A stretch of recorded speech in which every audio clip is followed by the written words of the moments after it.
నమస్తే. నేను మీ దగ్గర నుంచి మొదలు పెడతాను. కృష్ణకుమార్ గారు, చెప్పండి. ఎలా చూడాలి? 4-5 రోజుల నుంచి ఇదే అంశం గురించి సమాజంలో చర్చ జరుగుతుంది. నిజానికి ఇంతకుముందు నేను అన్నట్టే గతంలో ఇలాంటి మాటలు వచ్చినప్పుడు సామాజికవేత్తలు, సమాజంలో ఉన్న మహిళలందరూ వచ్చి అమ్మాయిల డ్రెస్సుల గురించి మీకెందుకు, మీరు నోరు మూసుకొని పొండేరు అనేవారు. కానీ ఇప్పుడు సమాజంలో ఉన్నటువంటి ఎక్కువ మంది మహిళలు నిజమే బట్టల విషయంలో కొంత మితిమీరిన ప్రవర్తన కనబడుతోంది. అది హీరోయిన్స్లో కావచ్చు, సోషల్ మీడియా ఇన్ఫ్లుయెన్సర్లో కావచ్చు. దీన్ని ఎక్కడో చోట ఆపాలి అని మహిళలు అంటూ ఉంటే, కొంతమంది పురుషులు లేదు లేదు మహిళల్ని బట్టలు విప్పుకుని తిరగనివ్వండి. కొంతమంది నిన్న నాన్ వెజ్ కూడా వచ్చారు, అమ్మాయిలు మీకు విప్పుకుని తిరగాలంటే తిరగండి అన్నాడు. నాగబాబు కూడా ఏమన్నారంటే బట్టల విషయంలో మీకు పూర్తి స్వేచ్ఛ ఉంది, మీరు ఎలాగైనా సరే తిరగండి అని అన్నారు.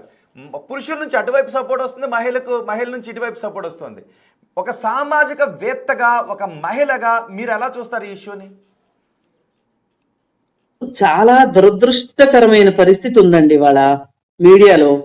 అదేంటంటే చాలా కన్వీనియంట్ గా, చాలా ఇంటెలెక్చువల్ కాదు, ఇంటెలిజెంట్ గా డిస్కషన్ మొత్తాన్ని అనసూయకిన్ను ఈ శివాజీ వ్యాఖ్యలకి ముడిపెట్టారు.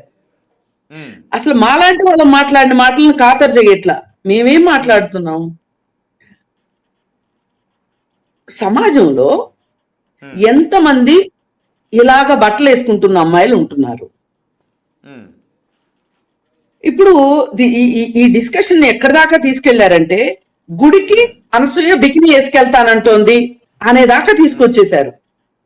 అసలు ఇప్పుడు ఈ దేశంలో ఉన్నది అనసూయ ఒక్కటేనా మహిళ?